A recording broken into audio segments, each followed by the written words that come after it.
మందాక్షమాధికారి నాయకత్వంలో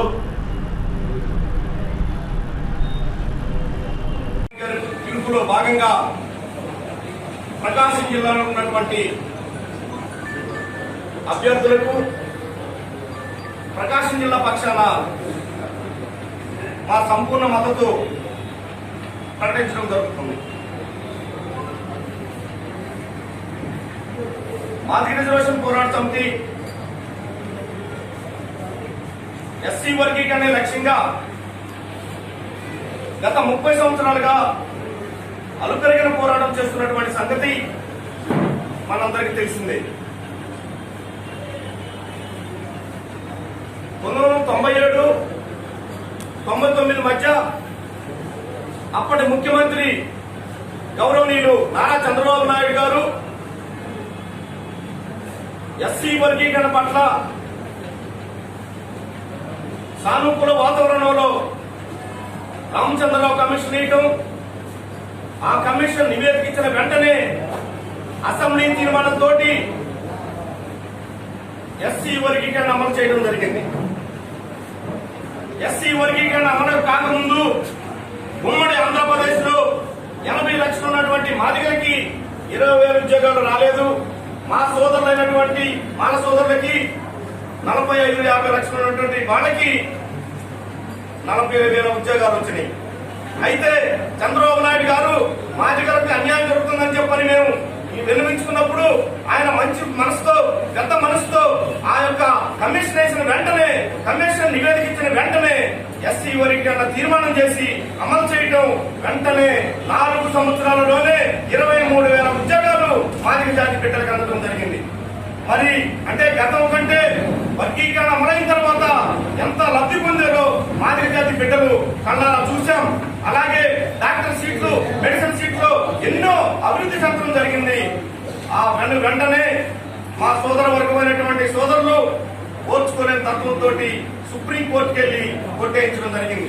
సుప్రీంకోర్టు కూడా ఒకటే చెప్పింది ఆ రోజు, ఇది అల్పెరగిన పోరాటం చేస్తున్నటువంటి ఉద్యమం మందాక్షమాధికారి నాయకత్వంలో ఈ రోజు చంద్రబాబు నాయుడు గారు 2019లో మా సహకారం తీసుకొని మా అండగా నిలబడతామని చెప్పి కొంతమంది స్వార్థపరుల మాటలని ఆ రోజు మమ్మల్ని వ్యతిరేకించడం, కృష్ణమాధికారి గారిని మీటింగ్ కూడా పెట్టకుండా చేసినప్పుడు మేము దానికి యాంటీగా చేయడం కూడా జరిగింది. అయితే ఈ రోజు భారతదేశంలో ఉన్న పరిస్థితులను బట్టి మాకు ఎన్డీఏ కూటమి అయినటువంటి భారత ప్రధానమంత్రి మోడీ గారు మాకు మద్దతు తెలిపి మాదేదైతే పెండింగ్ లో ఉందో ఆ యొక్క సుప్రీంకోర్టులో ఉన్నటువంటి కేసుని విచారణ జరిపించి ఈ రోజు రిజర్వ్ లో పెట్టినటువంటి పరిస్థితి మనందరికీ తెలిసింది. మరి ఈ రోజు ఆ తీర్పు రేపు రాష్ట్ర ప్రభుత్వాలు చేయవచ్చని చెప్పని సుప్రీంకోర్టు తీర్పు వచ్చే అవకాశాలు కనబడుతూ ఉన్నాయి. కనుక మేము ఈ రాష్ట్రంలో 2 పార్టీలు ఉన్నాయి. ఒకటి వైఎస్ఆర్ పార్టీ, 2 టీడీపీ పార్టీ. గతంలో మాదిగలకు అండగా నిలబడి మాదిగలకి ఆయన వారసుడిగా వచ్చినటువంటి వైఎస్ జగన్మోహన్ రెడ్డి గారు 2009లో ఇది ఎస్సీ వర్గీకరణ మా నాన్న డ్రీమ్ అని చెప్పని వాళ్ళ నాన్న సమాధి సాక్షిగా తీర్మానం చేసి, కానీ ఈరోజు గెలిచిన మొట్టమొదటి సమావేశంలోనే ఆయన మాట్లాడిన మాట ఏంటంటే నిండు అసెంబ్లీలో ఎస్సీ వర్గీకరణ రాజ్యాంగ విరుద్ధం అని చెప్పని ఆయన మాట్లాడటం జరిగింది. అంటే రాజ్యాంగ విరుద్ధమైనప్పుడు జగన్మోహన్ రెడ్డి గారు ఆయన ఎంపీగా ఉన్నప్పుడు ఆయన ప్రధానమంత్రికి ఒక లేఖ రాశాడు, ఎస్సీ వర్గీకరణ మీద సానుకూలమే పార్లమెంట్ లోనే మాట్లాడతామని చెప్పని. ఆ తర్వాత వాళ్ళ నాన్న సమాధి సాక్షిగా మాటిచ్చినటువంటి జగన్మోహన్ రెడ్డి గారు అట్లాగే ఆయన తెలంగాణ పర్యటన వెళ్ళేటప్పుడు తెలంగాణ వాదులు రానియకపోతే అక్కడ వాళ్ళందరూ కూడా వ్యతిరేకించినప్పుడు ఆయనకు అండగా నిలబడింది గౌరవనీయ మందాక్షమాధి గారు. తెలంగాణలో ఎవరైనా రావచ్చు, ఎవరైనా మాట్లాడవచ్చు, అందరికీ హక్కు ఆ కల్పించింది రాజ్యాంగం. వచ్చే అధికారం జగన్మోహన్ రెడ్డికి ఉంది, నేను స్వాగతిస్తానని చెప్పని మాట్లాడింది కృష్ణమాధి గారు.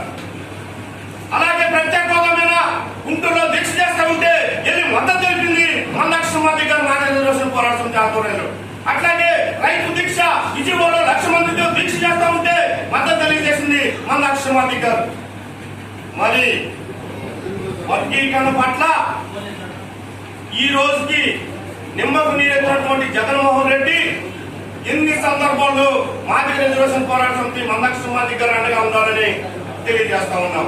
మరి అలాంటి మీరు ఈ రోజు రాజ్యాంగ విరుద్ధం మాల మధ్య గొడవలు పెడతా ఉన్నాడని చెప్పని మాట్లాడిన మీరు ఈ రోజు మాల కార్పొరేషన్, మాది కార్పొరేషన్, రెల్లి కార్పొరేషన్ అంటే కార్పొరేషన్ చేస్తే గొడవలు రావా?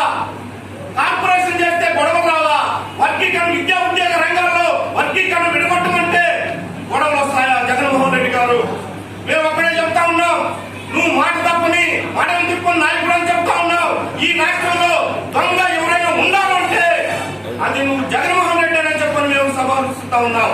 నిజంగా నీకు మాటల పట్ల చిత్తశుద్ధి ఉంటే ఈ రోజు చంద్రబాబు నాయుడు గారు నేను కృష్ణ ఒక్కసారి తప్పు చేశాను, చిన్న పొరపాటు చేశాను, ఆ తప్పును సరిదిద్దుకుంటారని చెప్పని మొన్న ఉన్నవల్లిలో ఆయన నివాసంలో ఈ నెల మార్చి 24వ తేదీ పత్రికా విలేకరుల ముందు మా ప్రతినిధులైనటువంటి 200 మంది ముందు నిజాన్ని ఒప్పుకున్నాడు. ఆయన మరలా నేను ఎస్సీ వర్గీకరణ చేస్తాను, మొదటి తీర్మానమే ఎస్సీ వర్గీకరణ చేసి మాదిగలకు అండగా నిలబడతానని చెప్పని మాట్లాడాడు. మరి ఈ రోజు మీకు ప్రత్యక్షంగా కృష్ణమాదిగ గారు లేఖ రాయడం జరిగింది. అట్లాగే మా మంత్రి అయినటువంటి ఆదిమాల సురేష్ గారిని కలిసి 70-80 మందిని అన్నకి ఒక అపాయింట్మెంట్ ఇవ్వమని చెప్పని కృష్ణమాదిగ గారికి అపాయింట్మెంట్ ఇవ్వమని చెప్పని అడిగా.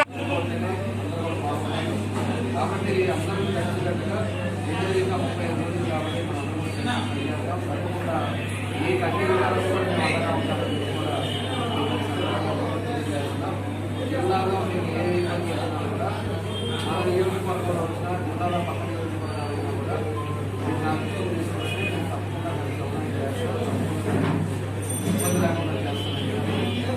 ఈ సందర్భంగా వారు కూడా నాకు ఇద్దరు భవిష్యత్తులో తెలుగుదేశం పార్టీ అధికారంలో రాగానే తెలియజేస్తాను.